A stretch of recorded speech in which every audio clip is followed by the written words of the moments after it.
Yeah, all right, take your time. Take your time. Just let me know.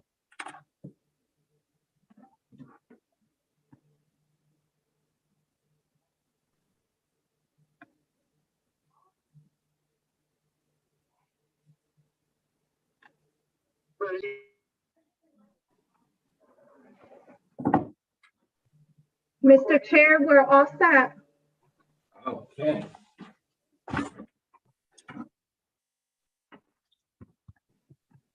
Bobby, you all set?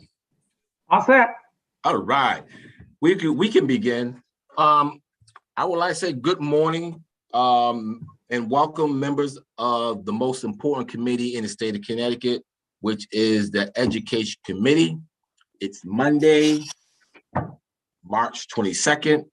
We have 7 items on our agenda, very high profile items, but I'm sure we can get through this meeting in a timely fashion so we can hear our colleagues who wants to chime in on some of these particular bills.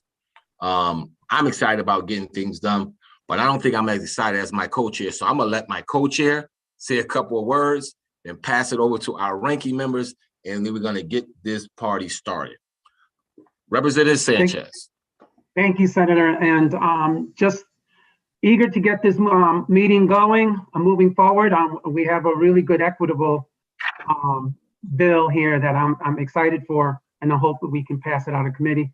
But I'm going to refer to my ranking member, Representative McCarty, for a few words. Yes, good morning and thank you, Mr. Chair. I too would just like to say I'm very pleased to be here this morning. We have some important bills on the agenda and I'm looking forward to the discussion. Thank you. And good morning, Mr. Chair, my ranking members. I'll echo that. And I just want to make a note, as I frequently do in committee meetings, that today we do have some very important bills before us. We may have some no votes going forward on some items, maybe not. We'll see how it all plays out. But just as a reminder, a no doesn't necessarily mean a lack of support for what is before us at this very moment. And instead, it may suggest that we're looking to have some additional dialogue and continue to work on the bill as we move through the remaining. I think we've got about 11 weeks left. So I just want to be on record with that because I know there might be something I'm personally voting no on today, but does not mean that I don't believe in the intent or what we're working to accomplish here. And this committee does get a lot of great things accomplished. So with that, Mr. Chair, I'll toss it back to you and let's get started. Thank you. I'm coming though. We're gonna do it. I'll come okay. Thank you. Thank you, Senator. Thank you. So with that being said, now I would like to move on to our agenda. I would like to ask for a motion to JF, or in some cases JFS, in this case, to JF Senate Bill 948, an act addressing education funding and racial equity in Connecticut. It's been properly moved by Mr. Chair. Who? I'm sorry, Chris. Mr. Chair, you said a motion to JF. Is this to the floor to approach, or can you just specify? I'm sorry, to JF to approach. Thank you. And it's been moved by Representative Nolan and properly seconded by Representative Curry. Representative Curry. Okay, so I will say for this particular bill specifically, Representative Curry has done a great deal of work himself and a couple other members on this committee. So I'm going to ask for him to respond to any questions from the committee, and I'll ask my colleagues, be mindful of your colleagues when you're asking questions. So any questions in regards to Senate Bill 948, you can ask them through me and I'll pass them over to Representative Curry. The floor is open.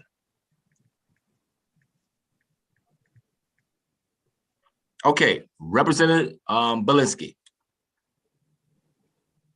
Thank you, Mr. Chairman. I'll direct this to Representative Curry directly since you've just deferred to him. My question on this bill is, it seems like it's going to be a big money bill, and as we get this thing moved into appropriations, we'll obviously see some fiscal note. But My concern is for individual school districts. And, I recall that during, the public hearing, there was some conversation about holding funding, holding funding that already existed to all but the school districts that were quote unquote overfunded. So it's in effect, there was a hold harmless there to some degree. I'll have a second part to that question. I'll let Representative Curry take a whack at that. I think I'm understanding your question. I don't recall the conversation that you referenced, but I will tell you that, you mentioned the price tag, and obviously, yes, yeah, I'm glad you referenced appropriations, because obviously that's not our lane today. Our lane is policy. But just so folks are aware, the bill as written today is definitely not what we would see if we do see this at the end of the day through the approach budget process. We know that the $464 million price tag on this is not a reasonable number for the first year. So we have been working with stakeholders, including the chairs of appropriations and most recently the governor's office, looping them in on a couple different options where we're able to achieve the same goal, maybe just in a more rolled out, phased in period. It would still be less than the current phasing period and would still increase. Folks would wind up net positive at the end of the day. My apologies, Curry. You have an echo or something going on, and so I didn't catch the middle of your answer, where I believe you were talking about the effects on districts that are not currently classified as overfunded. Could you just repeat quickly? I'm sorry for that. So currently, as proposed, districts would see a net positive compared to what they would see in their fiscal year 22. Okay. And that this rolls in. This is done basically on day one of the next biennium. Got it. Which we don't believe is feasible, which is why I said we're working on other options to get us to that same end goal. So we're talking about no fiscal note in year one. So I'll look forward to seeing that. But how does this bill treat our state's charter schools, the magnets, and the vocational education programs that are currently in place as far as funding is? If you could just give a brief summary of that, it would be helpful. Thank you. Yep. And through you, Mr. Chair. Yeah, so the great thing about this piece of legislation is that equitable piece in which we are rolling in all public schools into this formula. Because right now this formula is solely used for our traditional public schools. So we would be rolling in the magnets and the charters into that system. We did not touch the tech ed system, as that's state funded. So that was not made part of this piece of legislation, but the others two were. So now all public school systems are under one formula. And I think that's an important thing to know, just because I think oftentimes people hear the word charter or magnet and don't realize that they're actually public school systems. Right. Okay.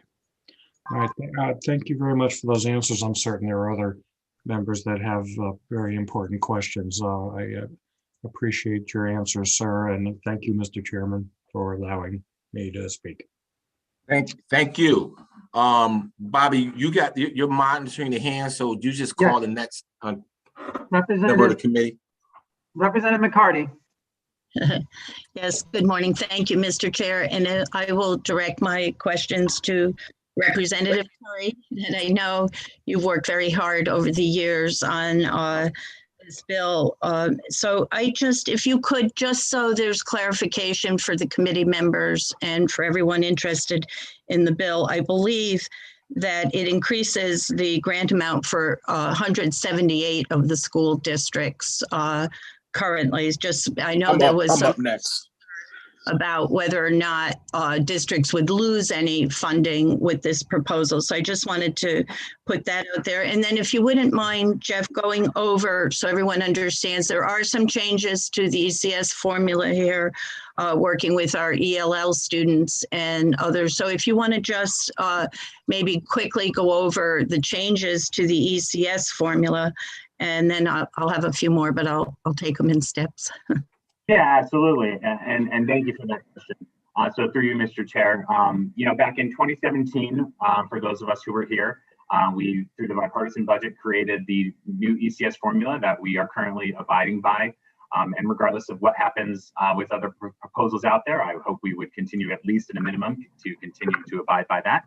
And in that formula, we included various weights to provide additional resources to districts. So you had the English learner weight, which was set at 15%. This now increases it to 25%. You had the concentrated low income weight, which was at 5%, and that's been moved to 15%. We had decreased the ECS concentrated poverty threshold from 75%, which, and the one chart I don't have in front of me, which I believe only had 5 schools that were eligible at that point. One of the districts, or excuse me, districts, not schools, one of the districts that was excluded from that, which kind of is a bit mind-blowing when you think about it, is Bridgeport. And so we've actually lowered that threshold to 60%, and I believe that now increases the number of districts from 5 to 11, if I'm thinking correctly about that chart. So those are the substantive changes that we are going to see through this proposal with the ECS formula. And thank you for that. And I just will point out that we know that throughout the state, we have a great need for providing services to our English language learners. It seems to be quite a significant amount of students. So I really appreciate that. I just would like to point out that this bill will go over to approps because, and I've heard from a number of our members that there is quite a price tag, and you mentioned that, but from my point of view, and I've said this since my beginning here, I'm interested in really looking at providing quality education for all of our students in the state of Connecticut. And in my opinion, we need to really focus on the major gaps that exist throughout in what we provide in funding to all of our students. So I am favorable to supporting this bill to go over to approps today to have a greater look on how we can accomplish some of the goals. But from a policy point of view, I think we have to direct erasing many of the disparities that exist throughout our state in the services that we provide. And I think this bill attempts to really make whole all of our districts, but not leave anyone out of it. So I'm just speaking for myself at this point. I can support moving it over to approps. And I want to thank you, Jeff. I know you've worked very hard on a unified funding system. It's a lot more complicated than we can go over in detail today because each district has so many various pieces to it, how they fund everything. So I appreciate the work you've put into it. And I thank you for allowing me to ask the questions. Thank you, Mr. Chair. Mr. Chair, if I might just provide a quick comment as a follow-up to that. I'm glad Representative McCarthy, well, first off, thank you very much for the support of the committee to continue the conversation. And I think you specifically referenced the EL population and being able to better support. And I think that's, some of the concerns that we've heard as we've moved along this process, whether it be from our leadership here in the committee or the governor's office, OPM advocates, is around the accountability piece. And, you look at what this proposal is, and we'd be handing a decent amount of money to some of these districts on day one. And we need to ensure that they're spending that appropriately. And so that part of the conversation that you don't necessarily see written into the bill today is also occurring as we are working on a more reasonable proposal to be brought forward. So for anybody who has concerns around that, please know that is part of the ongoing discussions with all interested stakeholders. Thank you, Mr. Thank you for doing that. Representative Sanchez, who's up next? We have Representative McGee. Rep McGee. Thank you, Mr. Chair. Thank you so much for this opportunity to weigh in on such an important conversation.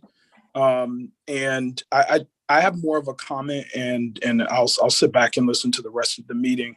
But with respect to this bill is about a follow-up, quite frankly, from the conversation we've had this summer on police accountability. Communities like mine have been hardest hit by the pandemic, and what does recovery look like for us is the real question.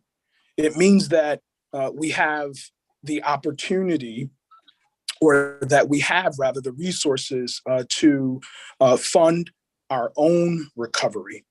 So Senate Bill 948, which we all know, allows all students to be funded based on their need and not be connected to political ideologies that were grounded in inequity. Pitting charter schools versus magnet schools versus traditional public schools, again, from my perspective, is about pitting communities against each other. We all on this committee, we fight for justice because communities and parents are fighting every day for their kids to survive. So, I mean, who are we to tell, that mother that she needs to do what we think is right for her and her family? And lastly, in closing, Mr. Chair, we marched for Black lives in the summer. And today we need to vote for this bill to say to communities that we do believe that Black lives, that all lives matter with respect to our education system. So again, thank you for this opportunity. And I really appreciate the committee considering this bill be JF'd out of this committee to appropriations. Thank you, sir. Thank you. Representative Friolo. Great, thank you, Mr. Chair. Through you to Rep. McGee. I love that this bill seeks to fund all the public choice schools. And I know that you guys have been working much harder and longer on this than I have. My question, though, is on the lines 309 to 311. Why does 948 seek to consider children in the magnet schools also to be considered children in the school district in which a student resides, meaning that we will continue to send money not to where the school is going, but I'm sorry, in addition to where the child is going at the magnet, but also to the district.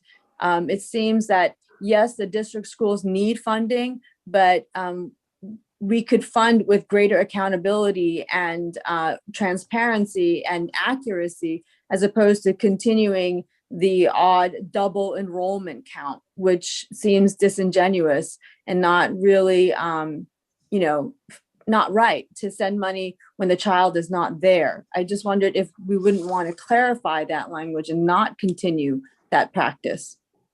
Thank you. Representative Curry, would you like to address it? Yeah, I'll take that.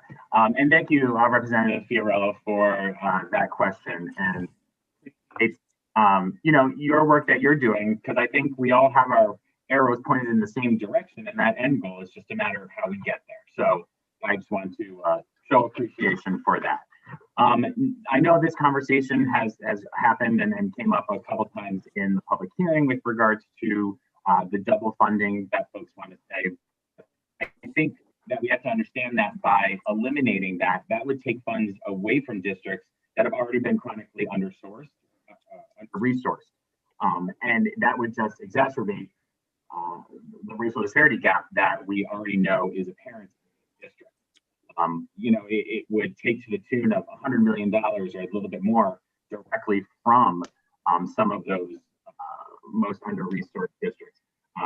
As much as $20 million in Bridgeport to $1.4 million in Vernon. So I understand your argument, but I think these districts who are already reliant upon these funds would be decimated if we were to eliminate that portion of the formula.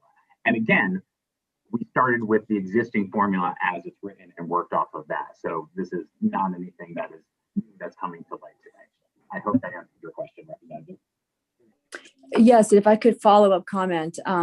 I do understand that when we stop the double funding of the money going to the school where the child is and also going to the school where the child is not, the school where the child is not will lose that funding. But I think the bigger picture that the parents are wanting and that we all strive for is real accountability for better school outcomes.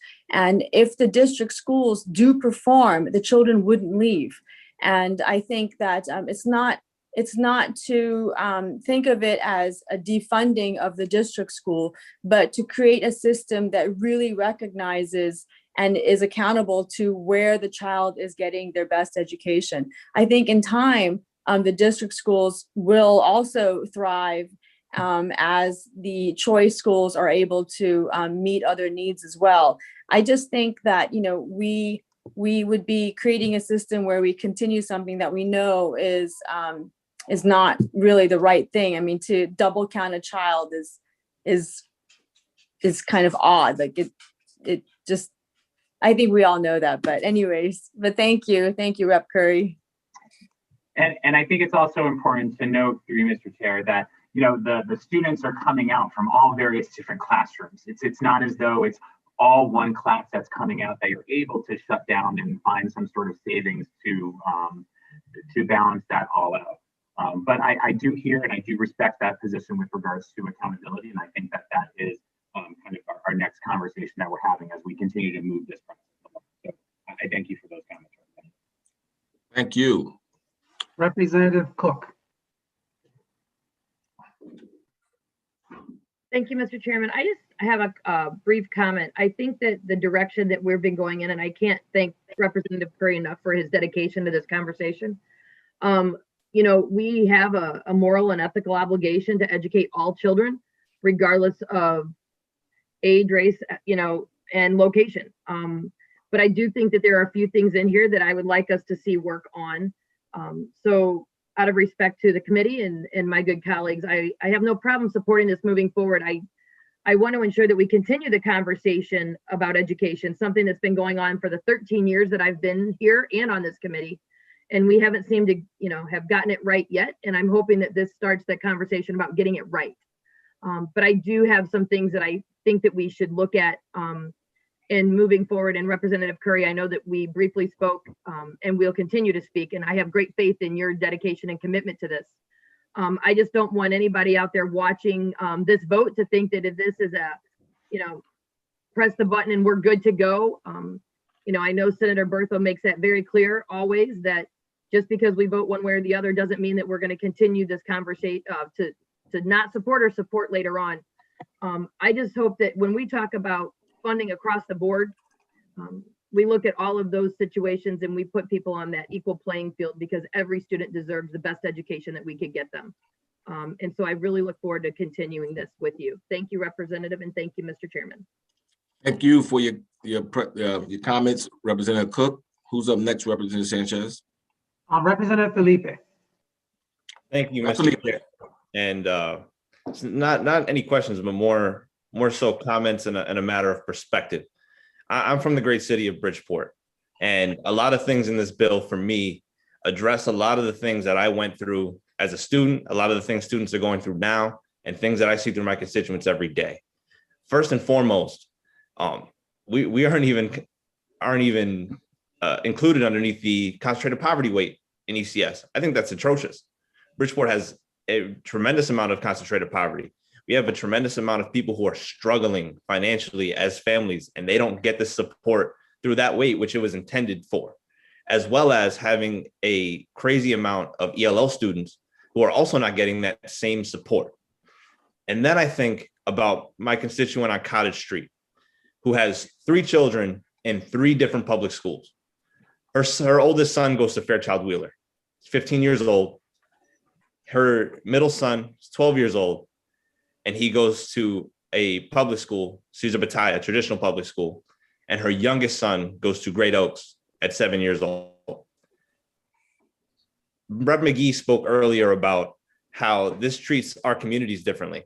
I'm treating this woman's children differently by not supporting this legislation. I'm telling her that I support her middle son more than her other children, simply because she chose to put him in a traditional public school.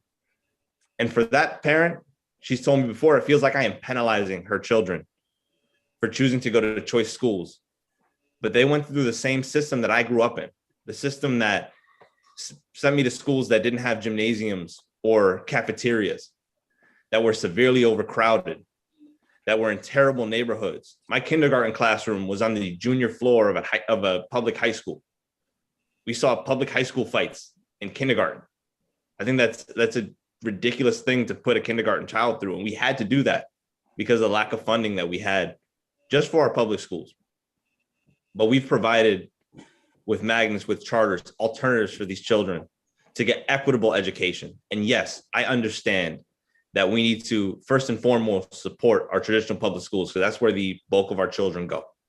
They need all the support they can through the weights. They need all the support they can through increased ECS. But we cannot tell parents who are choosing to send their children to a school of choice, which is achieving, which is allowing their child to achieve, and most of them to then move on to go to college in a way that our traditional high schools have not been able to do. We need to give them the support that they need to continue to educate our children in that way. We need to send more children to college. We need to prepare more children to be a part of Connecticut's economy, because we talk about how much money we're spending in this bill. And I understand there's a lot of work we need to do to make sure that we're doing it in the best way possible, in respect to our spending cap and things like that. But we need to also look at the economic impact of the future. How many children are not going to grow up and be part of our prison system? How much money are we saving in that regard? How many children are going to get better jobs because they are educated, they go to college, and they come back to Connecticut and they contribute to our economy in a great, great way? I think that this bill is a no-brainer. I think that there's a lot of work that we need to do, but to end the conversation here by voting no and killing the bill right here is a mistake. We need to move it forward to appropriations and do all the work that we can to make sure we're providing for 100% of our students, no more, no less. Thank you. Thank you, Representative. Representative Wielander. Thank you, Mr. Chair. I think that all of us on this committee and most parents and educators across the state would agree that the ideal solution for everyone would be have all of our schools to have all of the resources that they need. That's the end goal. We want to make sure that our kids have every opportunity to succeed moving forward. And I don't think anyone would argue about that. I think we're going to try different paths and different routes to try to get there. I have shared publicly and privately that I do have concerns about some parts of this bill, but I am heartened by a lot of the things that are being done within it in terms of the different weights and making sure that we are supporting our schools as much as we can at this point. And I look forward to continuing this conversation to make sure that we can improve all of our schools and have the proper regulations and oversight that are required to have long-term success across the board. So thank you very much for your time. Thank you. I think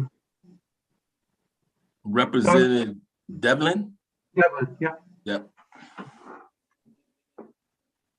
Whoops, thank you, Mr. Chair. And I also want to thank Rep. Curry. It's great to see you looking so well. And everyone for the hard work that they've done on this piece of legislation. I align my comments with those of our colleagues before me. I too have questions about this, but I think it is a really important discussion to continue. Honestly, I feel the same way about 949 that I know we're going to talk about in a little bit.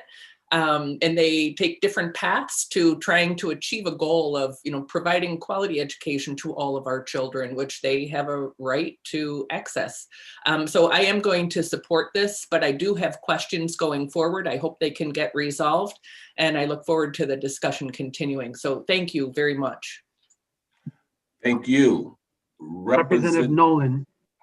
Followed by Representative Belinsky. Mr. Chair, I just want to put my support in for this bill and just remind people that over the whole last year, we've seen data that shows how terrible there's a difference in the way our constituents are treated and the benefits that some have that others don't have. And also the disparity in regards to education when it comes to our children in different districts. And I just believe this bill starts to answer those questions. Is there a big price tag on it right now? Yes. But as was spoken earlier, that price tag is going to be looked at in appropriations, and there are going to be ways that we are going to try and bring sense to that monetary amount. Even though I believe our kids deserve that amount, at the time we might not be able to provide that all at once in the first year. So I just want to remind people that this fixes what is broken, and we've known it's been broken for years. And I think that we need to make a larger step in correcting this issue instead of these little baby steps that have been being made over the last few years. So I just want to encourage people to support this and move forward so that our kids can see the difference in how we believe in them, instead of them saying, well, you guys didn't provide us with what we needed in order to be as successful as we can, no different than we would want to be ourselves individually. And I think sometimes you have to look at it as if it was your child and or your relative that was in some of the situation that these kids in, because if you thought like that, then I'm almost sure that you would want to make sure that you can give and put in the most to make things different for the kids that are going without. Thank you, Mr. Chair. Thank you, Representative. Representative Belinsky, followed by Senator Berthel. Thank you, Mr. Chairman. And I just wanted to express my my respect for the opinions of several speakers that came before me. Rep. Nolan, yes, we do need to do some significant work that does not involve baby steps anymore. We need to be bold and we need to think big. Totally agree with you. I, as an individual who went to an elementary school in Queens, New York, that did not have a name, it had a number. I know what under-resourced looks like, even though that was ancient history. I like the way that 948 addresses the needs of English language learners and people that are, that fall below a certain poverty level. I think all of that is completely necessary. But aligning just a little bit with a couple of other things that were said earlier,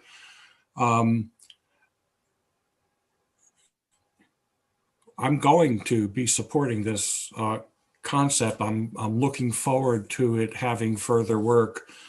And one of my biggest concerns is that, we have a tendency as a governmental body to spend money on things that are not tangible. And, with Rep. Fiorillo's concern about double counting and spending, double public education dollars on students that are not present is something that, I would love to see some sort of a corrective factor put into, what we're considering here today. And then, like what Representative Devlin said, everything is a work in process when we're in the committee level here.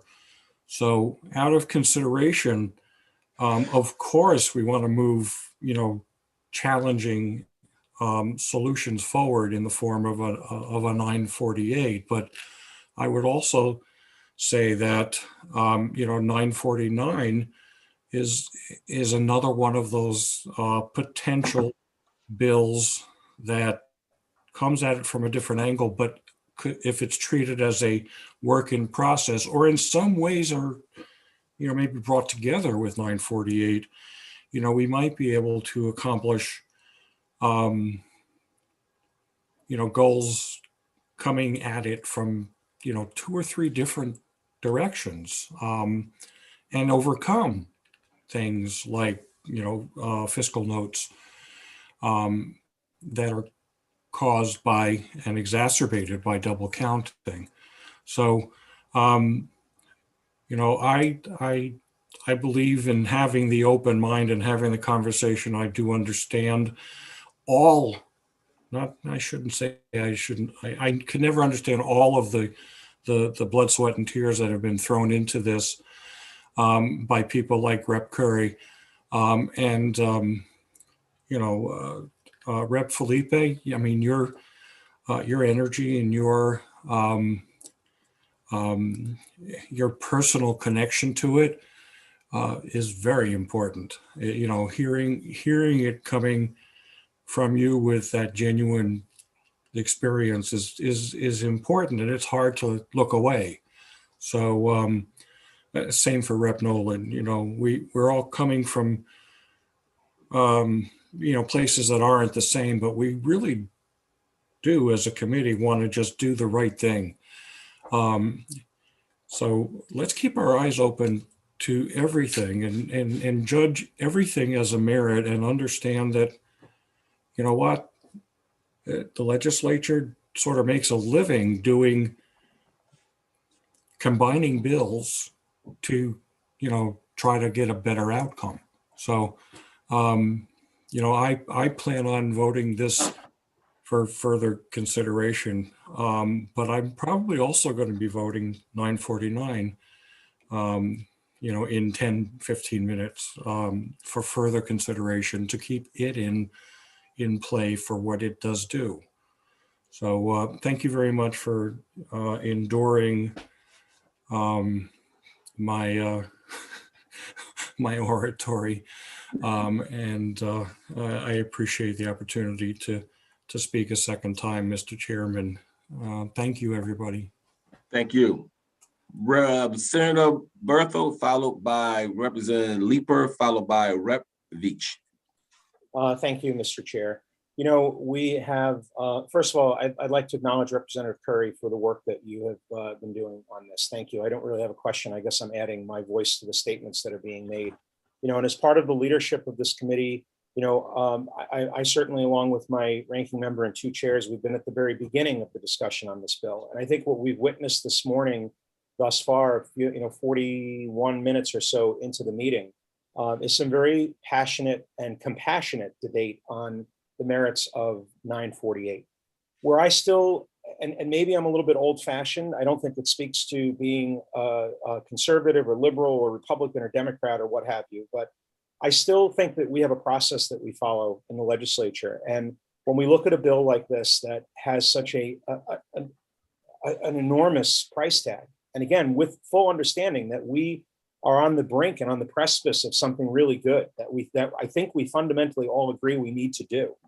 I think that this bill deserves going through the legislative process and letting appropriations look at it, which some of you on this committee are members of, and coming back to us and telling us in real terms what we think as a legislature, given all of the challenges that we have normally in a normal legislative cycle, then combined with what we've been living through collectively as a state, a nation, a planet with all of the COVID-19 issues.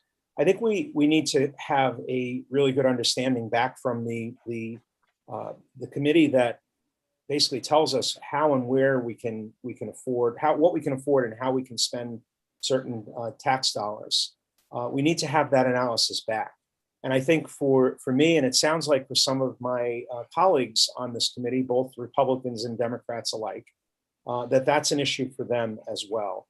So I don't think I can support the bill as it stands today, just because of what we know is the assumed price tag. But I will absolutely be completely open to receiving the bill back when we get it back from appropriations and spending as much time as we need to. And we've got 11 weeks left, I think, before this session will close, to give this its full measure with a proper understanding of what we can and cannot do, again, from the legislative committee that is responsible for looking at finance. And and what we can spend. So Mr. Chairman, thank you. I appreciate this debate this morning. I think this is really remarkable and very powerful that we can, that this committee continues to do what it does in the years that I've been on it, to have meaningful, respectful, polite debate about what I feel personally in my 7th year up here in Hartford is the work of the most important committee in the entire building, because we are looking at every day in our work protecting the future. And that future is our kids. Okay, whether you have children that are not in school yet, they're in school, they're done with school. That's what we're in charge. That's what we're empowered and charged with doing. So thank you for a few minutes of the committee's time, and I hope we can get this to a vote and keep our meeting going. Thank you, Mr. Chair. Thank you, Senator. Representative Leeper, followed by Representative Veach. Thank you, Mr. Chair. And I just want to recognize and agree with a number of the things Senator Berthel just said, that this is certainly a work in progress, and we all recognize it won't go forward as currently presented, but that I also look forward to getting it back from appropriations and engaging in that debate on how we can agree on something that we can afford, because this work is so important. And I also want to add that I really consider this bill an economic issue. For too long, we have had specific districts be persistently historically underfunded, and ensuring every child in Connecticut gets a high quality public education means that we have every child graduating from high school prepared to be a productive member of their community and our economy. And we all benefit from that. And so just to touch on the concept of double funding, anybody who has worked in a school district knows that it does not cost the per pupil allocation to educate each child.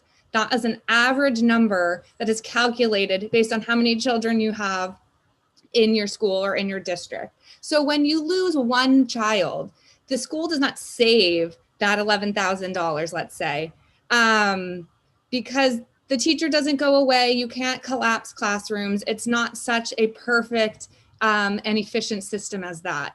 And so when we allow for the funding to leave, the districts we know, again, have been persistently historically underfunded, because those communities are choosing choice programs, which I think is an urgent right for those families to have. We are then continuing the exact process we're trying to rectify with 948 by underfunding those most struggling school districts.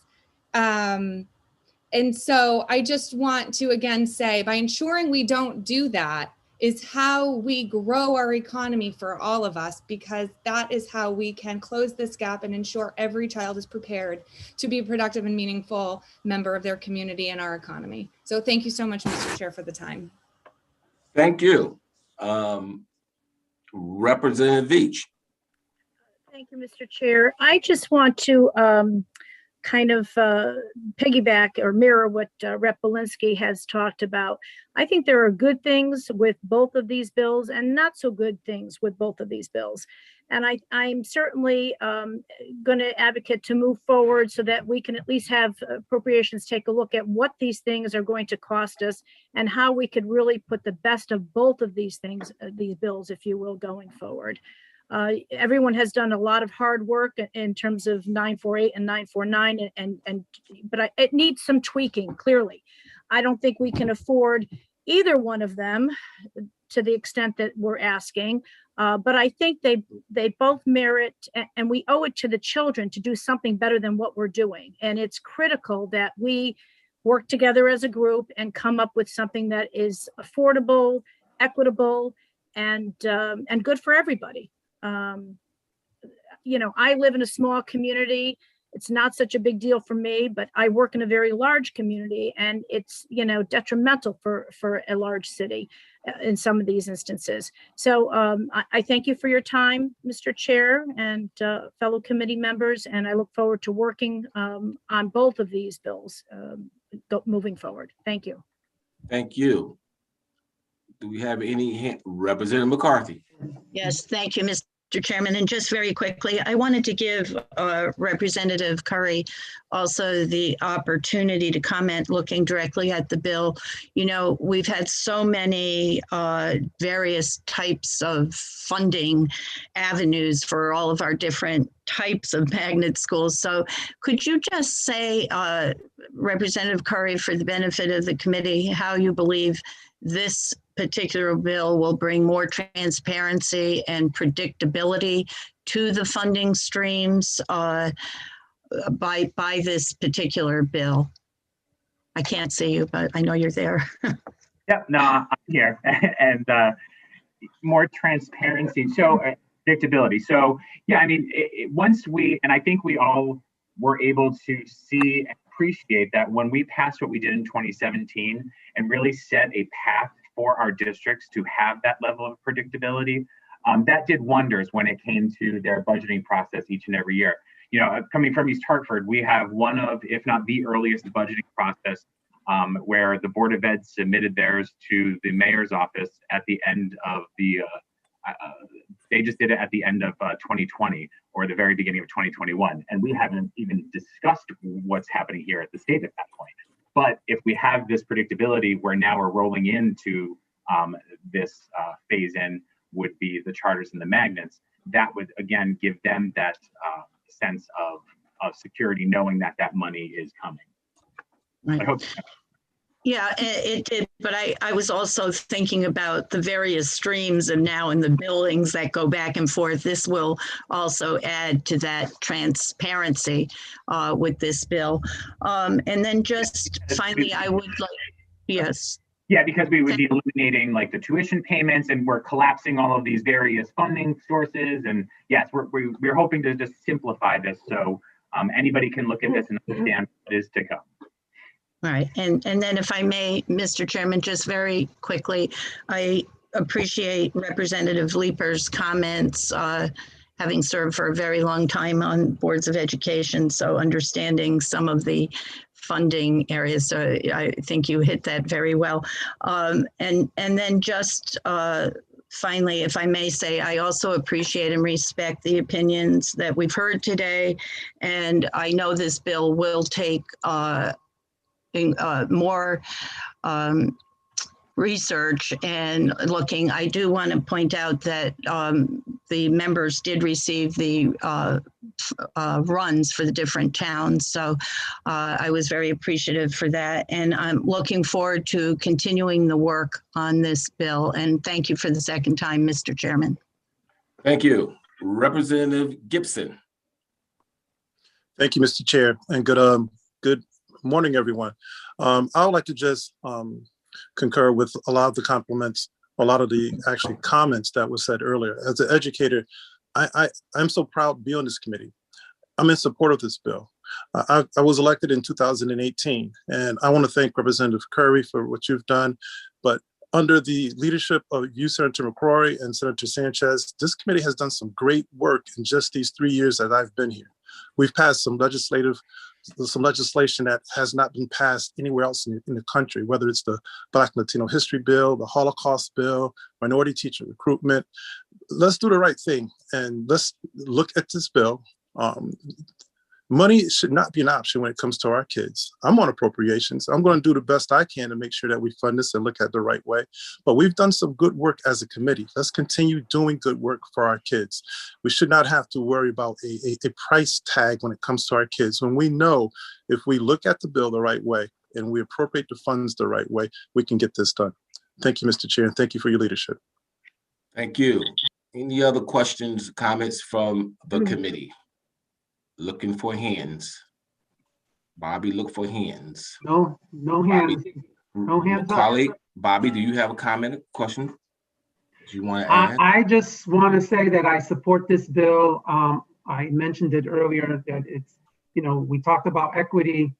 And throughout this past year, we've seen the protests. People want equity in education. They want equity in housing. They want equity in healthcare. So, let's move forward. Let's send this to approach. Let them do the work they have to do. And then we can have further discussions moving forward. Thank you.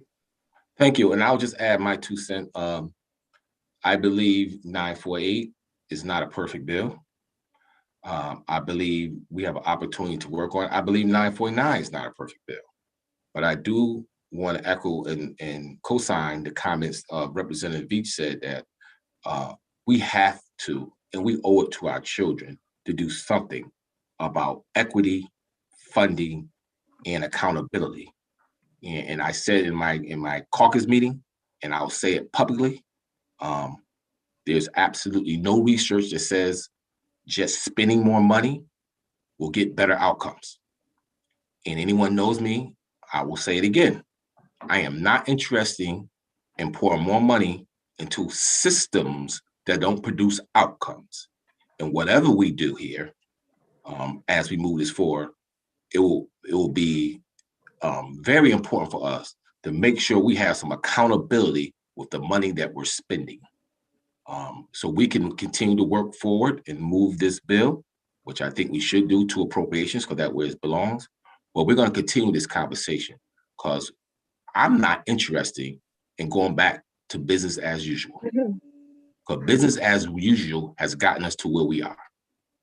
And just adding some money to business as usual is not going to change the outcomes for our children. So I'm glad this committee has decided, or it sounds like we decided, that we are going to move forward with this piece of legislation and work towards a system that will be supportive of all our children, whether they are educated through a traditional public school, a magnet school, or a charter school. Thank you. So with that being said, I guess we can vote. Madam, Yeah. I can't see her. Roll call. Luz, are you there? Yes, She's there. I'm here. Okay. Okay. Senate Bill 948, an act addressing educational funding and racial equity in Connecticut, JF to approach. Motion by Representative Nolan and second by Representative Curry. Representative Sanchez. Yes. Representative Sanchez votes yes. Senator McCrory. Yes. Representative McCarty. Representative McCarty votes yes. Senator Berthel. Senator Berthel votes no.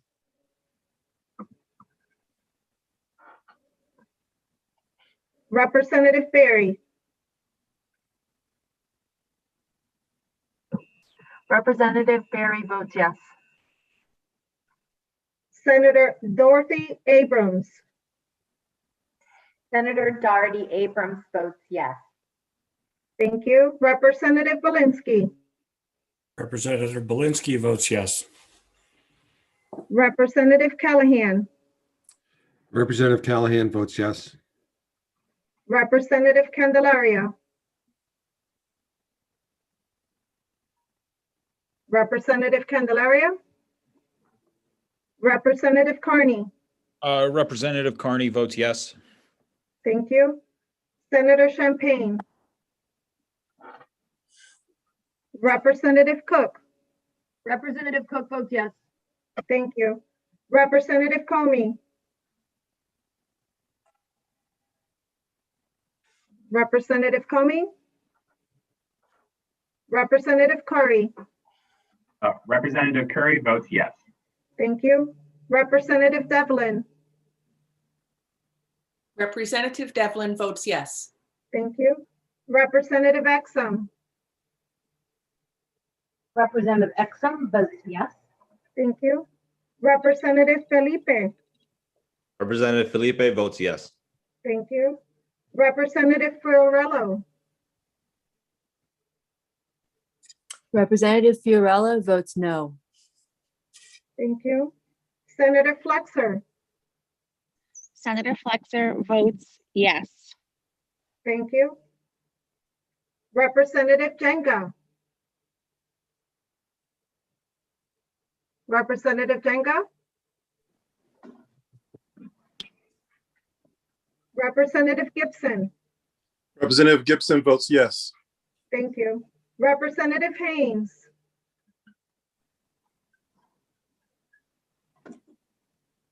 Representative Haynes. Representative Harding. Representative Harding votes yes. Thank you. Representative Johnson. Representative Johnson votes yes. Thank you. Representative Kennedy. Representative Kennedy votes yes. I'm sorry, Representative Kennedy, I could not see you. Representative Kennedy votes yes. There you are. Thank you, Representative Kennedy. Senator Kushner.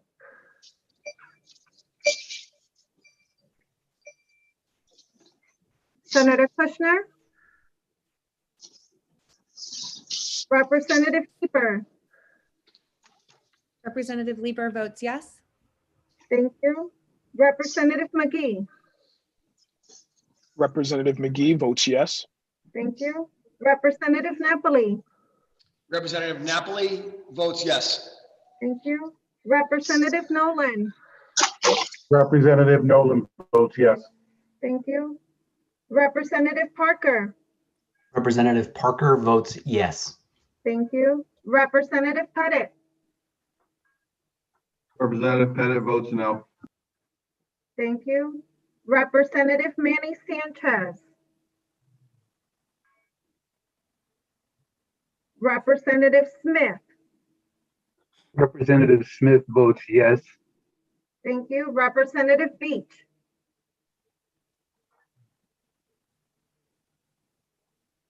Representative Beach. Representative, I'm sorry, Representative Beach? Yes, votes yes. Thank you. Representative Willander.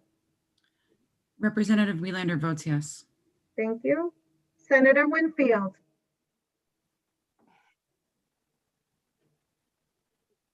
Senator Miller.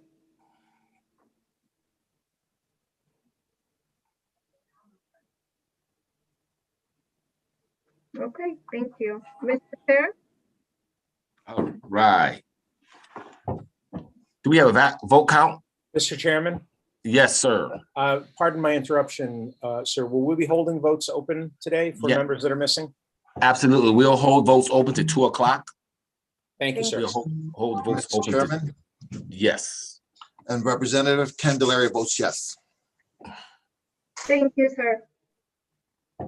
Yeah, Mr. Chairman, I'd like to thank Senator Barthel for asking to hold the votes open, and just to mention that a number of our committee members are at other meetings and they couldn't be present. So thank you very much. Absolutely. You know, actually, I'm going to ask that, Luz, can we extend the voting till 4 o'clock? Because of the fact that there are so many meetings going on. So we're going to keep the votes open till 4 o'clock. Any other questions? We all set, Madam Clerk? All set, no other questions. Yes. All right, moving right along. Next item we have is, we're going to, where's my paperwork in front of me? I just had it. We're going to, we're going to hold item 2 and move to item 3 on the agenda, which I don't have in front of me. I don't know what just happened. Oh, here it is. We're gonna hold item 2 and move to item 3, SB 1032, an act concerning various revisions to the educator statute. We have JF to the floor. I'd like to make a motion to JF Senate Bill 1032 to the floor. So move. It's been properly moved by Representative Sanchez. Representative Sanchez and properly seconded by Representative Candelaria. Representative Candelaria. Any questions? Thank you, Mr. Chair. I did raise my hand, but I think we should go to a voice when you want to second, first or second. I just wanted to point out to the committee, this is our placeholder bill. Is that correct? Exactly. Thank you, Mr. Chair.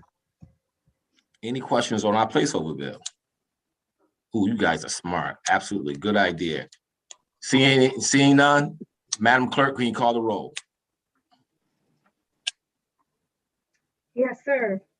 Senate Bill 1032, an act concerning various revisions to the educational statute JF to the floor, motion by Representative Sanchez, second by Representative Candelaria. Representative Sanchez, Representative Sanchez votes yes. Senator McCrory, Senator McCoy votes yes. Representative McCarty, Representative McCarty votes yes. Senator Bertho, Senator Berthel votes yes. Representative Barry, Representative Barry votes yes. Senator Dorothy Abrams,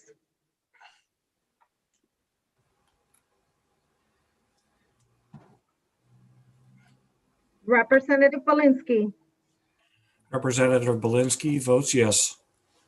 Representative Callahan, Representative Callahan votes yes. Representative Candelaria, Representative Candelaria votes yes. Representative Carney, Representative Carney votes yes. Senator Champagne, Representative Cook, Representative Cook votes yes. Representative Comey, Representative Curry, Representative Curry, Yep. Representative Curry votes yes. thank you. Representative Devlin, Representative Devlin votes yes. thank you. Representative Exum, Representative Exum votes yes. thank you. Representative Felipe, Representative Felipe votes yes. thank you. Representative Ferrello, Representative Fiorello votes yes. Senator Flexer, Senator Flexer votes yes. Senator Senator Flexer, Senator Flexer votes yes. thank you. Representative Jenga,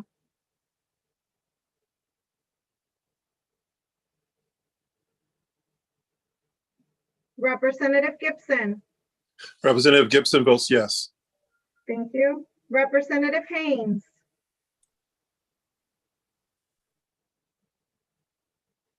Representative Harding, Representative Harding votes yes. thank you. Representative Johnson, Representative Johnson votes yes. thank you. Representative Kennedy, Representative Kennedy votes yes. thank you. Senator Kushner,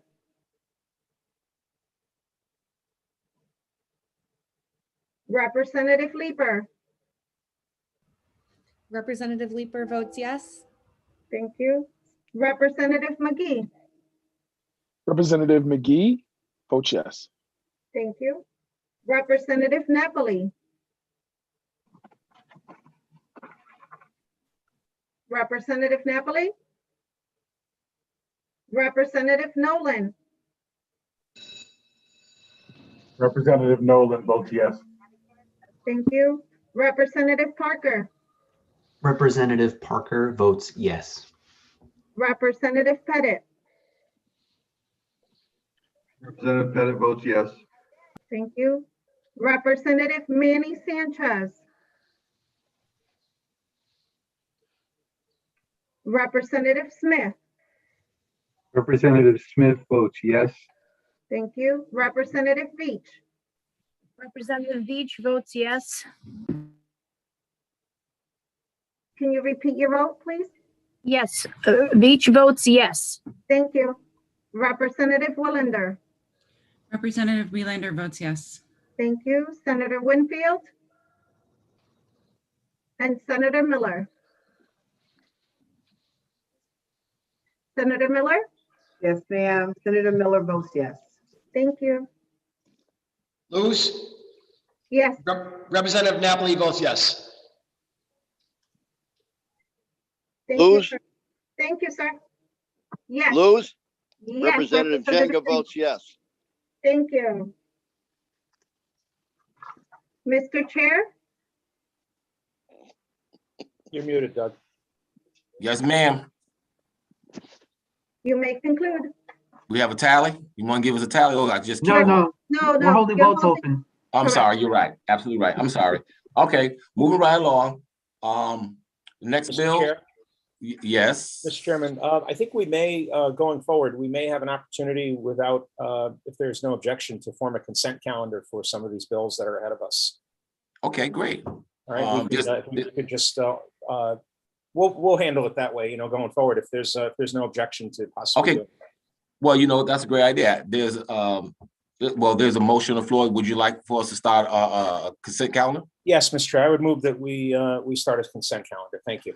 There's a motion on the floor to start a consent calendar for the Education Committee as we move forward.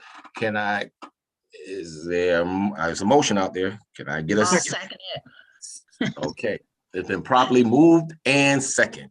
Thank you, Mr. Chairman. Okay. Next item up is Senate Bill 1036, an act concerning regional cooperation among school districts. We have a JF to the floor. Yeah. Any questions? Representative McCarty.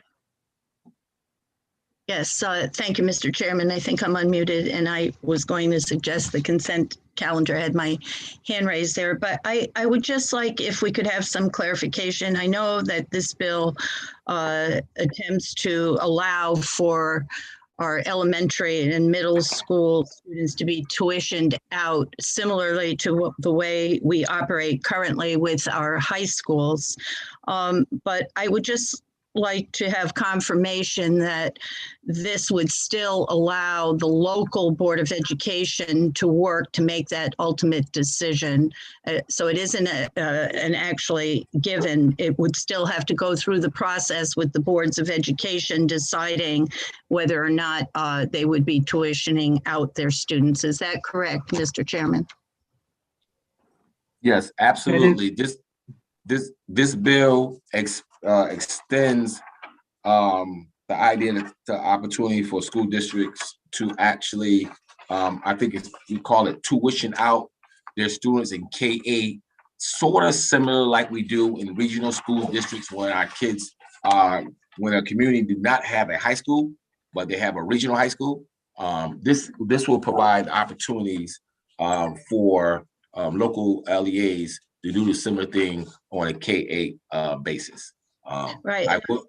I will also add that the title is probably not indicative of what the operational things are going to be here. So when we see this term regionalization, I know it's a trigger for some people, hint, hint, but I just want to be clear of what we're doing here with this piece of legislation. There are questions, and I'll do everything in my power myself and Chris to answer the questions that anyone may have with this piece of legislation. And I see. Yeah. If I may finish, Mr. Chairman, just for a moment. So basically, we may have some districts that have a significant decrease in enrollment in some of their areas. So this would give them the opportunity to work with their boards of education on the best solution for their students. I would only suggest that in the if this occurs in some of our areas that they would also confer with the Department of Education on looking to the best practices for shared services. But I appreciate your comments. Thank you, Mr. Chairman. Thank you. Senator May Flexer. Thank you, Mr. Chair. Mr. Chair, I just have a few questions about how this legislation would work in practice.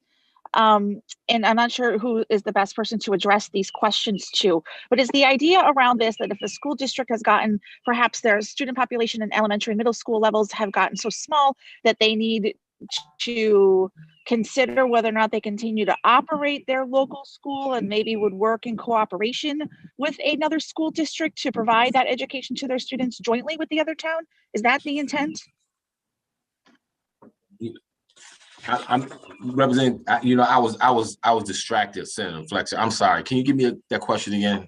Sure. So I'm just trying to understand the intent of this legislation. So is the intent here, I'll just give you a potential scenario, that a community has seen its student population decline such that they've determined that operating an elementary or a middle school is no longer a good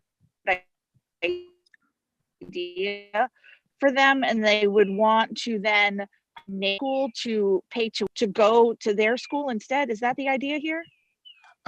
Yes, I think that absolutely. So yes, when it appears to seem like, as we know, student populations are decreasing all over the state of Connecticut, and this piece of legislation will provide opportunities for neighboring school districts to combine efforts to keep a school or a classroom or a school open. Yes, that is exactly the intent of this piece of legislation. And are we contemplating any conversation around using, we have a variety of challenges across the state, and the challenge I just referenced in that scenario is certainly one of them. But is there any conversation about maybe using the declining student population in some communities as a way to bolster towns that are struggling in other ways in terms of financial resources and equity, and maybe incentivizing towns to to collaborate with those communities? Is that potentially something that's going to be a part of this conversation? Yes, and I don't think it's necessarily part of this particular bill, but we do have some bills coming up around equity and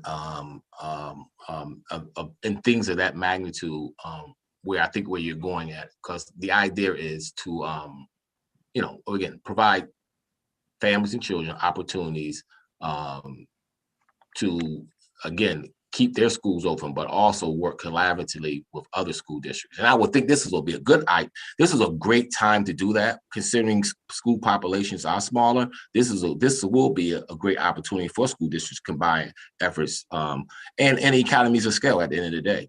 Shared services, or even if they want to go beyond just tuition out, but if they want to share services. So this could lead to that. But this piece of legislation we don't have specifically speaks to shared services, just tuitioning out. Okay, thank you, Mr. Chair. And then if we were to change the law as is outlined here, would there be any additional oversight, or this would just be decisions that would be made between two boards of education? And I would suggest, and if we have to, make sure SDE has a conversation, have a hand in those decisions that are being made. I'm sure that they will have to get approved from SDE if this is going to go happen, even though it's a local decision. Thank you. So this does require that SDE would have a say in it, or this just leaves it up to the local boards? I believe right now it's part of it. It doesn't specifically speak to having SDE in there, but I think before this piece of legislation hits the floor, I would definitely encourage and make sure that SDE have their fingerprints on any decision that is made like that. Okay, thank you. Thank you very much, Mr. Chair. I appreciate the conversation. Thank you. Any other questions on 1036? Any other questions? I don't see any, Doug. Excuse me? I don't see any. I don't see any hands up. All right. Is this a bill that we can put on a consent calendar? Mr. Chairman, yes, I believe, and turn my camera back on, sorry. Okay. Yes, I believe we can move this to the consent calendar. Any objections? Any objections? Seeing none, we'll move it to the consent calendar. Next bill up, House Bill 6617, the act concerning authorization of state grant commitments for school building projects and revisions to the school building project statutes. I'd like to make a motion. Entertain this motion. So move. It has been properly moved by my co-chair, and second. It's properly seconded by Jeff Curry. This is what we call the Christmas tree bill, the bill that everybody loves. Everyone gets a new building. Any questions or comments? Representative McCarty. Representative McCarty.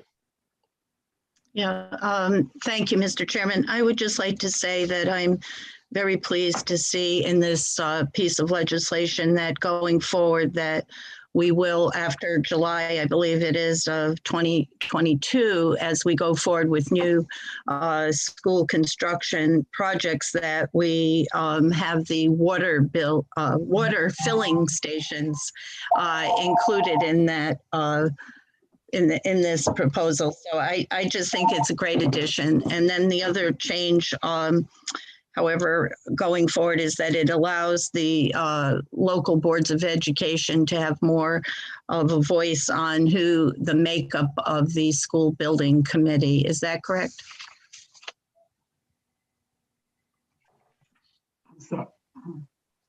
I'm sorry, Representative Curry, I couldn't hear the last part. No, the last part was just clarification on the very last piece of the project, which gives the school boards in the town more authority on the makeup of the school building committee going forward. Those Yeah. two are the changes in the bill, aside from the 16 authorized school construction projects going forward. Is that correct? That's correct. Yes, That's exactly. correct. Okay, great. Thank you very much. Any questions? Any questions? Any further questions for the committee? Seeing none? I'll make a motion that we move it to our consent calendar. Yes. Yes. Okay. Well, oh, I'm sorry. Next up, we have House Bill number 6618, an act concerning funding issues affecting boards of education. We have a JF to approach. Any discussion? Any discussion on 6618? Mr. Chairman, oh, I see there are other hands up. Yeah, So- there's hands up. Great. All right. Representative Welander. Thank you, Mr. Chair. I have a number, there's a lot of things in this bill, and I just want to say that we did not get the substitute language until very late before the meeting. I have some concerns, especially about the funding process for new charter schools, since we did not have a long time to discuss this, and just want to clarify the process that would be happening with that, just to make sure that I and all of the rest of the committee understands it, if it's possible for that process to be clarified. Thank you. So I think, so I just wanted to comment real quick that this is what happened with this bill is we took a number of other bills that we did have in front of us in public hearing and put them under, put certain language under this particular bill. So what you see here, everything was discussed in public hearing, but there are a number of bills, and I don't know if my co-chair has those particular bills in front of him, because I don't have them in front of me, that were put into this bill. If not, we can get our LCO to comment. Yeah, Chris, can you inform the committee which bills were added together to come up with 6618, and I'll go over and I'll give a quick overview of each section.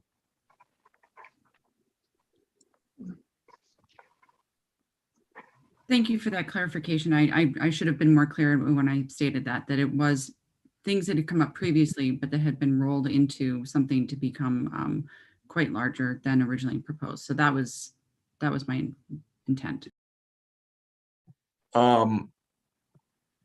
Is Chris, is the LCO turning on? Yes. Yep, my apologies. My dog needed attention, if you know what I mean. Yeah, so we're discussing 6618? Yes. Yep, okay, so real quick breakdown of the bill. Sections 1 and 3 are original to the bill with no changes. Sections 4 and 5 are the MBR bill, with our MBR bill that we heard, which is Senate Bill 946, and it has two minor changes. One is an internal reference cleanup, and the second is a change to the language concerning the federal funds. The original version that was heard in committee had a provision that said federal funds related to COVID expenditures, but because the federal funds don't have, the federal funds don't require or have restrictions on them, we didn't want to unnecessarily tie the hands of our MBR law to what districts are allowed to do with those federal funds. So now the provision limiting it to COVID expenditures related to federal funds has been eliminated, so that no federal funds received as part of the CARES Act and the other stuff will apply. Sections 6 to 8 is the language from House Bill 6616 relating to the charter school approval process. There's been no changes to that language. Section 9 is Section 3 of House Bill 6621, which is the Connecticut Growing Program, and there's no changes to that language. Section 10 is new language, and that relates to magnet school supplemental transportation payment schedules. And then sections 11 to 19 are, bear with me here, sections 4, 6 to 12, and 15 of Senate Bill 886, which was the governor's bill. And that relates to the charter school funding. And then the chunk is the biennial grant caps, which we do every year as part of our budget implementer. And then the last part was the open choice pilot program for Danbury and Norwalk. So hopefully that made sense. I apologize if I rushed through, but I'm happy to clarify if anybody needs. Thank you. Thank you, Christopher. Any other questions? Senator Kushner. Thank you, Mr. Chair. I appreciate the opportunity to address this bill. I have concerns about the combining of different bills under 6618. There are there are many things in here that I not only support, but strongly support, including the aspect of the governor's bill that would provide open choice for Danbury and Norwalk. It's a subject that a separate bill that I and Senator Haskell and Senator Duff have proposed. But I also am deeply concerned about sections 6 through 8. And while I recognize this may not impact my particular, the charter school in Danbury, that's been a subject of a lot of discussion, I think it would be wrong for me to oppose this happening in Danbury the way it is proposed in this bill. It would be contradictory for me to say, oh, I'm okay with this because it doesn't impact my town. But I do have a problem with the way that the approval would be going forward for charter schools. I feel that having the legislative approval of funding for charter schools after they have approval by the Department of Education is correct. I think that we as legislators should have an opportunity to evaluate whether or not a particular school is good for our district. And so for that reason, I will be voting no on the bill, although I do support many other aspects of the bill. Thank you very much. Thank you. Senator Abrams. Thank you, Mr. Chair. I will associate my remarks with those of Senator Kushner's, and unfortunately, there are many aspects of this bill that I would support. However, that piece in there where it basically takes away the legislature's responsibility to appropriate funds and gives it to the State Board of Education is something that I think subverts our process and I could not support. So unfortunately, I feel so strongly about that one piece that I'm going to have to vote against this bill, even knowing that there's other pieces of this bill that I would support. So thank you for the time. Thank you, Mr. Chair. Thank you. Representative McCarty. Thank you very much, Mr. Chairman. And some of my questions earlier, I was going to ask if we could go through the bill section by section, which was what we did. So I appreciate that very much. I am very pleased to see the School to Farm program included in the bill. I think we heard a lot of good testimony about how important that is in our school districts. So I'm very happy. I do just want to say on the record that it is a lot to absorb all the changes, and I appreciate very much LCO and OFA and all the work that they did to get this bill to us. But it was a lot and we didn't have a lot of time. I am going to be supportive of the bill, but listening to some of the comments we heard today, I'm hoping that we might be able to look at some of those areas and maybe improve the bill a little bit as we go forward. I hope that could be given consideration. The piece that I was going to ask you, Mr. Chairman, do you know why the Alliance districts were asking, and I appreciate the 10% and that the way it will be handled, but you know, they were under a district plan. So I'm just, for my own edification, do you know why that additional 10% was requested to have authority over how those funds would be spent? I'm sorry, Representative McCarty, which section are you referring to? Okay, you're not listening to me again. I'm Oh, just no, kidding. I heard you. I just said, what section of the bill are you referring to? No, it was in the very beginning of the section. It was the 10% that the alliance districts are now requesting an additional 10% over what they are allocated, but it's for, I know it'll be used for education funding. I just wondered if you had heard from the alliance districts that they needed the extra 10%. It's a very simple question. No, I didn't hear specifically why they need the extra 10%. I'm not quite sure. Chris, did you, whoever proposed the legislation, did they give you a specific explanation why? No, not for what specific expenditures, just the idea or that the district could have flexibility to spend those funds outside of, whatever the prescriptions are in their alliance district plan. And it was all on educational. It was all Right. educational too. It was not outside. So it would support anything educational. It's not like it's going to support something outside of that scope. Education, right? So, I now know where you're going with this. In regards to the alliance district, they get extra resources, and there's specifically about 4 or 5 things they can spend those dollars on. And what they're asking for, can they spend 10% of those new dollars on another item that's education related, but not fall under those 4 or 5 specific categories? That's what the conversation was about. Now I recall.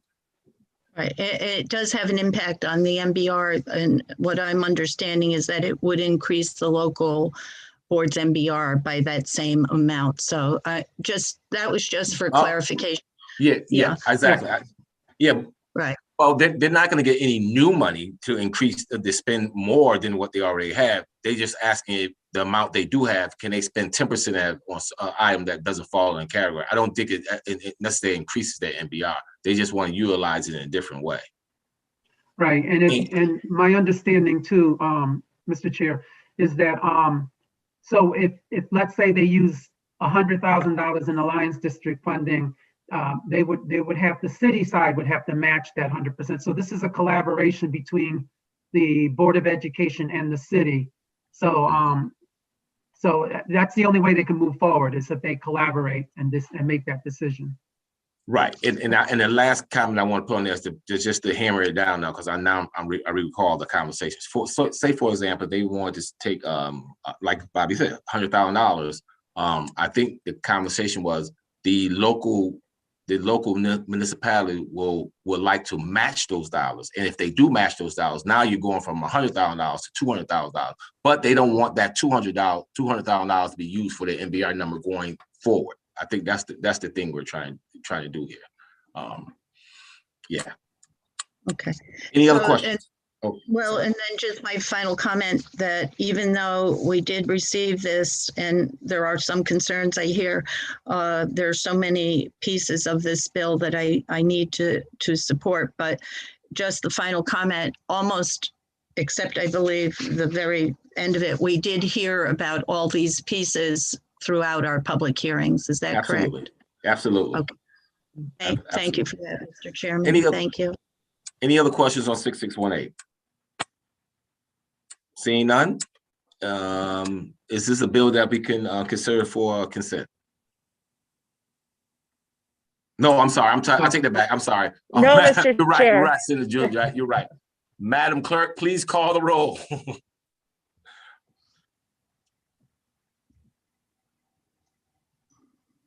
Thank you. House Bill number 6618, an act concerning certain funding issues affecting boards of education, JFS to approps, LCO 5825. Representative Sanchez. Representative Sanchez is a yes. Thank you. Senator McCory. Senator McCory is a yes. Representative McCarty. Representative McCarty votes yes. Senator Bertho. Senator Berthel votes yes. Representative Ferry. Representative Barry votes yes. Senator Doherty Abrams. Senator Darty Abrams votes yes. Thank you. Representative Belinsky. Representative Belinsky votes yes, please. Thank you. Representative Callahan. Representative Callahan votes yes. Thank you. Representative Candelaria. Representative Candelaria votes yes. Thank you. Representative Carney. Representative Carney votes yes. Thank you. Senator Champagne. Representative Cook.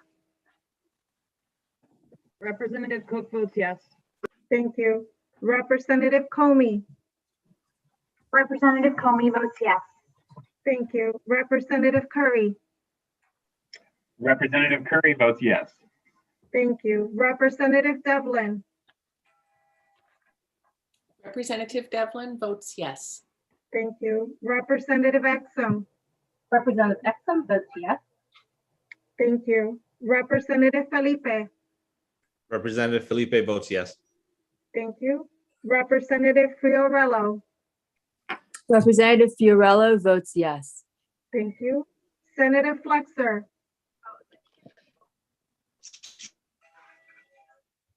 Senator Flexer votes no. Senator Flexer votes no. Can you turn on your camera, Senator Flexer? Yep, Senator Flexer votes no. Thank you. Representative Jenga.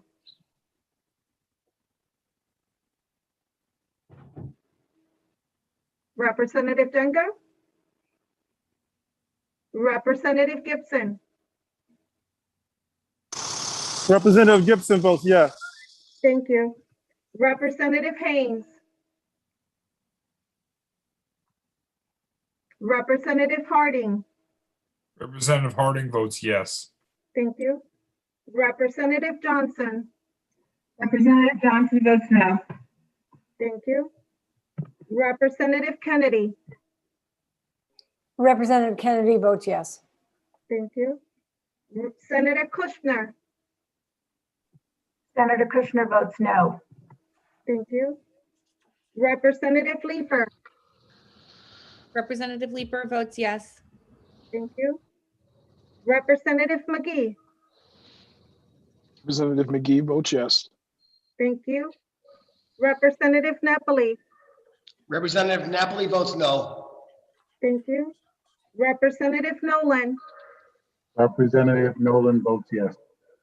Thank you. Representative Parker. Representative Parker votes yes. Thank you. Representative Manny Sanchez.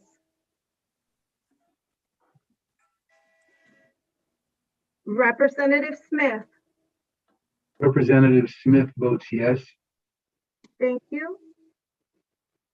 Representative Veach.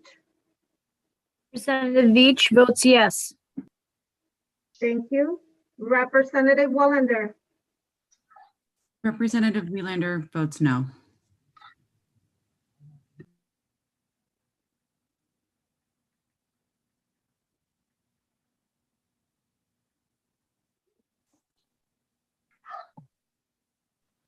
Luce, is that it? Because you're muted. Is that? Madam Clerk? I'm sorry. I don't know what happened. Let me go back. You stopped at Wheelander. Okay, thank you. Senator Winfield? And Senator Miller? Senator Miller votes yes. Thank you. Madam Clerk, this is Yes. Senator Darty Abrams. I need to change my vote to no. I apologize. Okay, thank you. Madam Clerk, Representative Pettit. Representative Pettit votes yes. Thank you. Madam Clerk? Yes, Representative Jenga. Yep, Representative Jenga votes yes. Thank you. All right. Are we done, Madam Clerk? Yes. Okay. Moving right along, the last bill on the agenda for today, House Bill number 6621, act concerning assorted revisions and additions to the educational statutes. So move. Second. It's been properly moved in second. Luz asked her to slow down so she can get those names. Luz, Yes, please. Representative Sanchez properly moved, and it was second by Curry. Representative Curry. Curry. Okay, let me just go through the quick the sections of this bill. Section 1, petition public hearing before boards of education. Current law allows 1% of town electors to petition the Board of Education to hold a public hearing on any question. This bill limits the topic of the hearing to only questions related to the board's education provision. Section 2 is cleaning up some issues around in-school visions cleaning. I think my colleague can explain that a little better than I can, I'm sorry. And Section 3 speaks to establishing a 14-member task force to study issues related to special education, including providing special education, including whether boards of education are providing services or direct services, the cost of special education, how special ed costs affect an MBR, and the state special education reimbursement to boards of education. It also requires the task force to submit recommendations to the Education Committee. There's some substitute language also in Section 2. And that again speaks to the school screening vision. And my colleague, Representative Sanchez, do you want to explain the part about in-school vision screening? Yes, so with the vision screening, of course, we did get, we had some conversations with people from the Lions Club that basically provide a free service to some of the school districts when they're doing vision screenings. And apparently, due to a word within the previous statute, it didn't allow them to continue at certain districts to provide that service. So all we're doing there is tweaking the words and to ensuring that the Lions Club can continue doing the good work they do in many of those districts that they provide a free vision screening service. Representative McCarty. I think it was Representative Curry followed by Representative McCarty.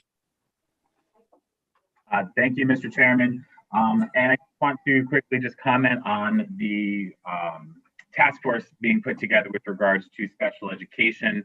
And I appreciate the conversations that we've had prior to this meeting, recognizing that of the 14 listed here, only 3 truly have direct impacts with special education. That'd be the 2 parents as well as the Council of Administrators of Special Education. And so before this comes for a vote on the floor of the House, I'm hoping to have this amended so that we may be able to include an additional organization that many of us worked with by the name of SEEK, the Special Education Equity for Kids, as well as potentially making one of the parents a co-chair along with the executive director from CAPS, so that those who are directly impacted are helping to lead this work. So I look forward to continuing those conversations to ensure that we're able to work that in, as well as, this is heavily focused on the funding issue and maybe not necessarily on the actual delivery and the services themselves. So we might want to consider a little bit more conversation around that as well. But appreciate your commitment to that, Mr. Chair, and look forward to working with you on that. Thank you. Representative McCarty. Yes, thank you, Mr. Chair. And Representative Curry made some of the comments that I was about to make, that I do believe as we go forward, we want to make sure that we have a balance on the task force and that all voices are truly represented. And I want to thank you, though, because we have heard so much about special education, not only recently, but in the past. And I think this is a very good idea to put this task force in place as long as we have the right members sitting on it and that we can make some advances. So I appreciate very much your leadership on this issue. Thank you. Thank you. Any other questions around 6621? I don't. Seeing none, is this a bill that we can put on consent? Mr. Chair, I would move that we put this on consent without It any was- objection. It's been properly moved that this bill will be on consent. And this is the last bill on the agenda for today. I think, Madam Clerk, can you call the consent count? No, I'm sorry, we can't call it consent calendar. We're gonna leave the votes open till 2 o'clock. I think you said you needed till 2 o'clock, Luz, is that good? 2 o'clock, yes, it's fine. Madam Clerk? But you still need to vote on the consent calendar. Right, we need to vote on the consent. Okay, we'll vote on consent calendar, but before can we leave the votes open till, will 1 or 2 work better for you? It's whatever you like. If you want to hold it up to an hour after the end of the meeting, that's perfectly fine. Okay, let's do that. Let's vote on the consent calendar and then hold the votes open till 2 o'clock. 2 o'clock to 2 o'clock. Okay. Okay, so voting on the consent calendar? Yes. Okay. All right, so you have Senate Bill number 1036, an act concerning regional cooperation among school districts, JF to the floor. House Bill number 6617, an act concerning authorizations of state grant commitments for school building projects and revisions to school building project statute, JF to finance. And House Bill number 6621, an act concerning assorted revisions and additions to the educational statute, JFS to the floor, LCO number 5826. Representative Sanchez.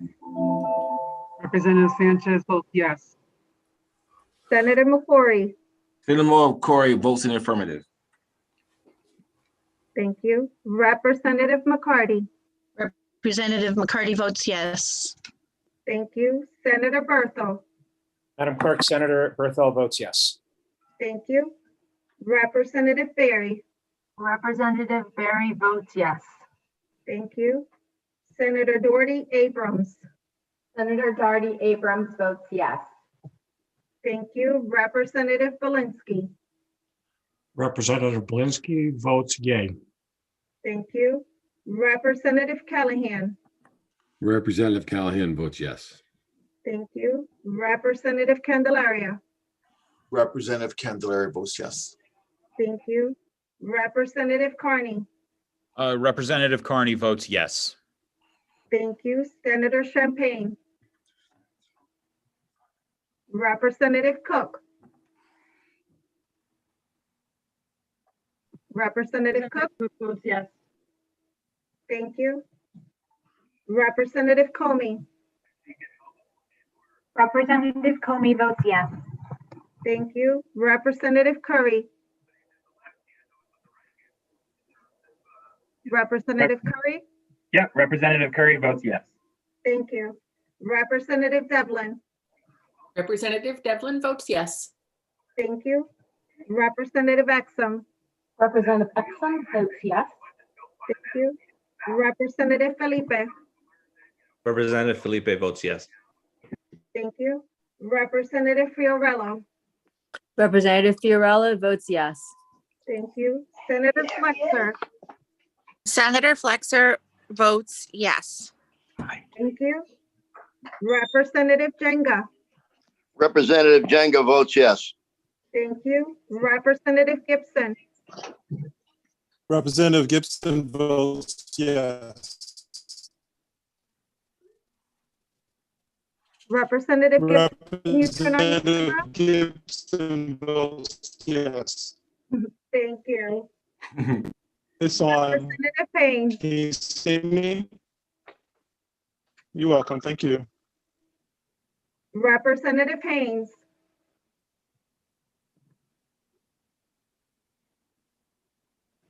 Representative Harding.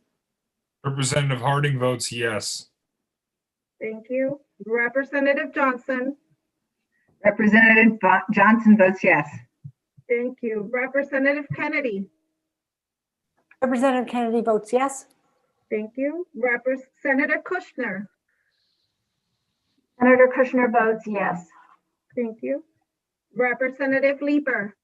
Representative Leeper votes yes. Thank you. Representative McGee. Representative McGee votes yes. Thank you. Representative Napoli. Representative Napoli votes yes. Thank you. Representative Nolan. Representative Nolan votes yes. Thank you. Representative Parker. Representative Parker votes yes. Thank you. Representative Pettit. Representative Pettit votes yes. Thank you. Representative Manny Sanchez. Representative Smith. Representative Smith votes yes. Thank you. Representative Beach. Representative Beach votes yes. Thank you. Representative Welander. Representative Welander votes yes. Thank you. Senator Winfield. And Senator Miller. Senator Miller votes yes. Thank you. So again, the votes will be open till 2 p.m. 2 o'clock. Yes. Okay. Mr. Yes. Chair, Representative Kennedy has a question. Representative Kennedy. Thank you, Mr. Chairman. I just want to clarify. So you're keeping the votes open until 2 because earlier you said 4. So it's just going to be 2? Yes, 2 o'clock. Okay. All right. Because thank you very much. No problem. Any other questions? Okay. Seeing none, the votes will remain open 2 o'clock, and Luz will get information to you when we're gonna meet again. Thank you, everyone. Madam Chair, Madam We will Clerk, recess. Yes, Representative Jenga. did I miss any votes? Yes, you did. Okay, could you help me? Yes. Give me just a minute.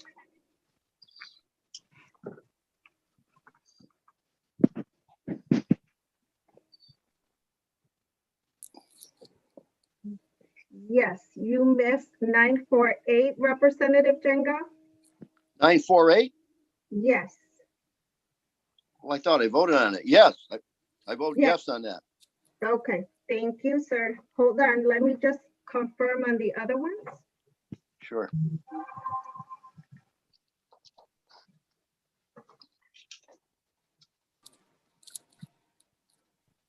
You're all set, sir. Thank you. You're welcome. Okay, Luz, bye. Bye-bye. Bye-bye.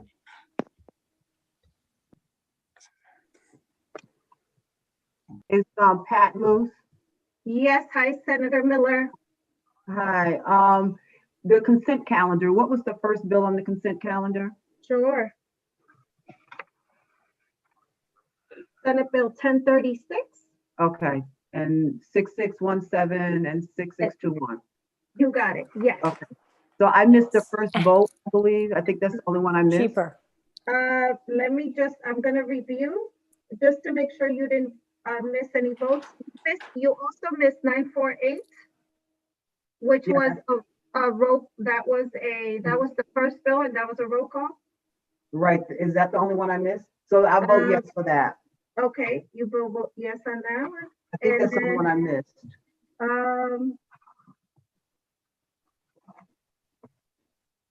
Yes, you got it. You're correct. Thank you, and thank you for your service. Thank you. You have a good day. Thank you, Madam Clerk. It's Senator Abrams. Hi, Senator Abrams. I think I missed a vote in there. Yes. Senator Abrams, you did 6621. 948, I got you on that one.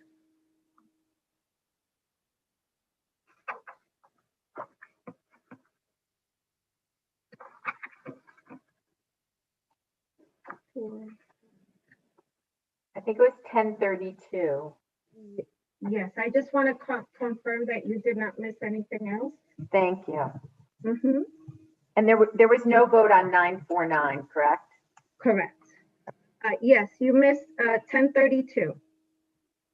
And I vote yes. Okay. Thank you. Thanks, Thank you, Liz. Senator. Liz? Yes, hi, Senator Kushner. Hi, I think I missed one vote. Yes, I just want to confirm that you did not miss any other votes. I have 1032, which was put on consent. I'm sorry, no, that was a roll call. That was a roll call, and you also missed that vote as well. Okay, so which ones did I miss? 1032, an act concerning various revisions to the educational statute. That was JF to the floor. I vote yes. Okay. I think I also missed 948. Yes. Yes, you did. And how would you vote? I vote no. Okay. Thank you. Is that it? And I just want to make sure that you voted on everything else.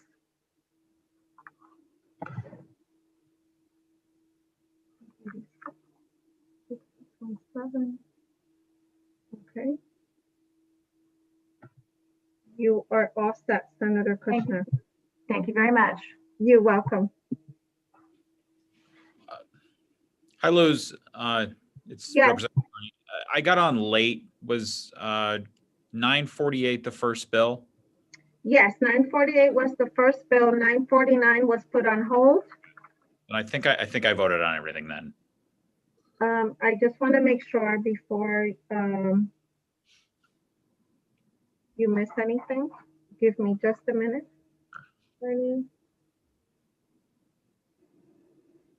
Yes.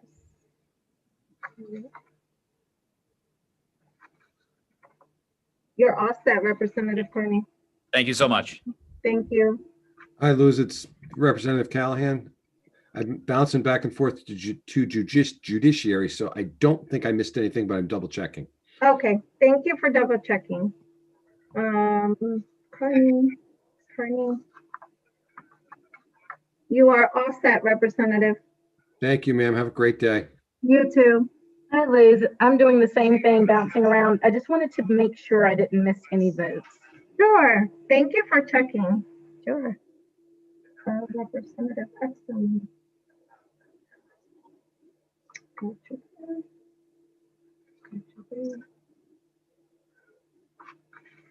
You are all set. Thank you so much. Thank you. Take care. You too.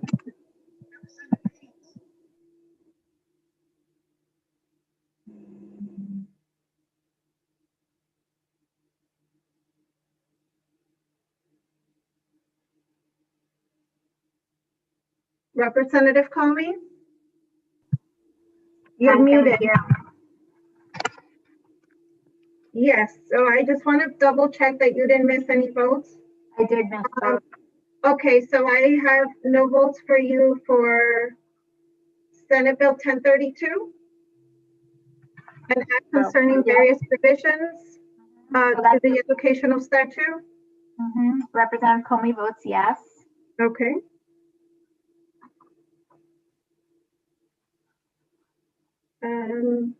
Yep, you voted on 6618. 948, which was the first bill, which was a roll call. How would you vote? Representative Comey votes yes. Okay, thank you. And then on consent? I voted on consent, I think. Yes, you're all set. Thank you. Have a nice day. Thanks for Thank your work. you.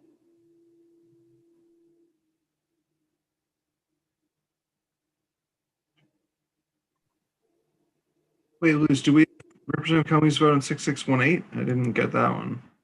I'm sorry? Representative Comey's vote on 6618? Yes, Okay, what did she vote on that? yes.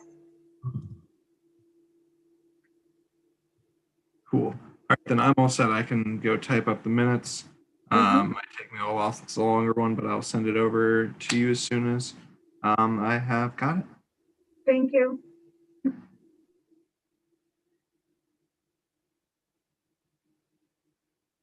So the YouTube feed will keep moving forward until all the votes close. Okay.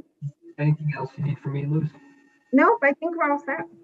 All right, great. Thank you. Thank you. Thank you. Take care.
Hi, Representative Haynes.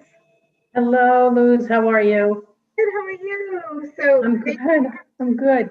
I'm in the middle of doing higher ed JFing, but we have the rest of the calendar or rest going on consent. So I think I can run away and get my votes in here on education. So if you can walk me through. Thank you. Yes. So the first one is they voted 3 bills on consent. Senate Bill 1036, House Bill number 6617, and 6621. Okay. Okay. Haynes votes in the affirmative. Yes. Okay. And I want to make sure you didn't miss anything else. So the first bill on the agenda, I want to make sure you did vote. The second bill was held. The third bill, 1032. 1032, I have no vote for you. Okay. That is Senate Bill 1032, an act concerning various revisions to the educational statute. That is JF to the floor.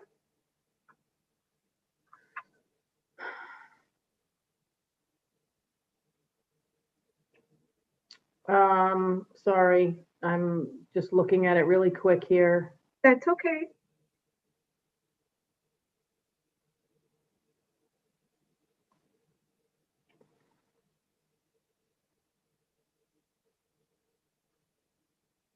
Okay, Haynes votes in the affirmative. Okay. And the bill number 6 on the agenda, House Bill number 6618, an act concerning certain funding issues affecting boards of education, JFS to appropriations, LC number 5825. Affirmative. Representative Haynes votes in affirmative. Thank you.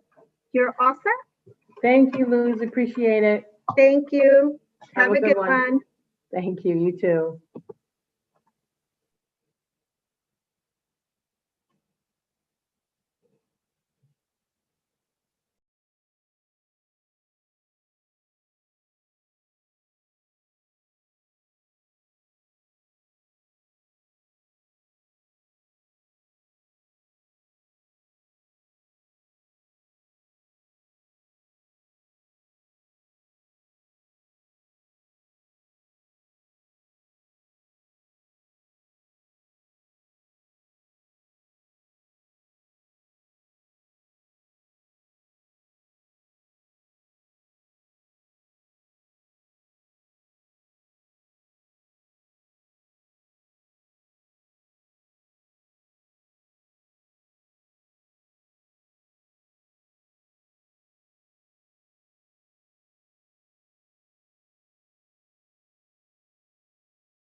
Hello.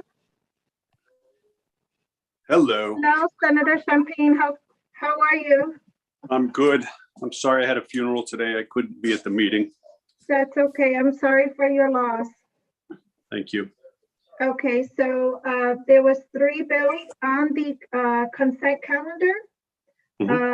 Senate Bill 1036. Yep, House Bill number 6617. yep. And House Bill number 6621. Those were placed on consent. I'm yes on the consent. Okay, thank you, Senator Champagne. And then the first bill on the agenda, Senate Bill 948, was a roll call. How would you vote? 948, I am voting yes. Okay, thank you. The second bill was placed on hold. And the third bill on the agenda, Senate Bill 1032, was a roll call. How would you vote? Yes. Okay, and bill number 6 on the agenda, House Bill number 6618. Yes. Okay, you're all set, sir. Thank you. Thank you for sticking around. Have a Yes. good day. You too. Bye-bye. Bye.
Hello, Representative Sanchez. How are you?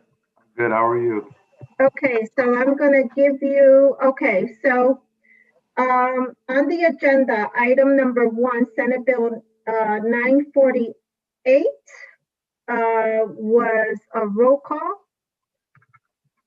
So that is an act addressing educational funding and racial equity in Connecticut. It's a JF to approach. How do you vote? Representative Sanchez votes yes. Okay, thank you. And then the second one on the agenda was held. Okay, and the third one on the agenda, Senate Bill 1032, an act concerning various revisions to the educational statute, JF to the floor. How do you vote? Representative Sanchez votes yes. Okay, thank you. And then item number 6 on the agenda, it is House Bill number 6618, an act concerning certain funding issues affecting boards of education. That is a JFS to approach. LCO number 5825. How do you vote? Representative Sanchez votes yes. Okay, thank you. And then the following bills were voted on consent.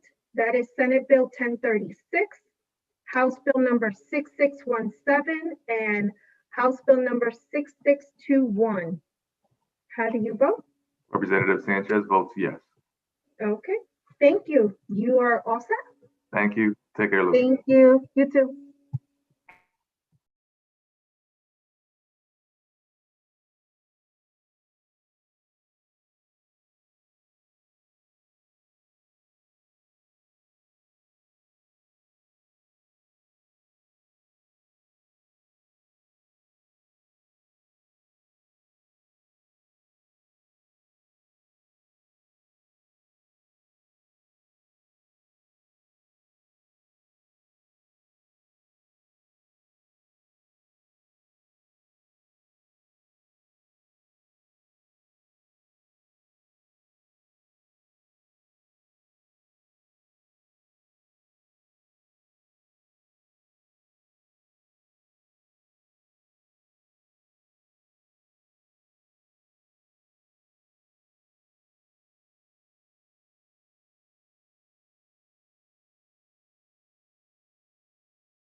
Hello, Senator Winfield.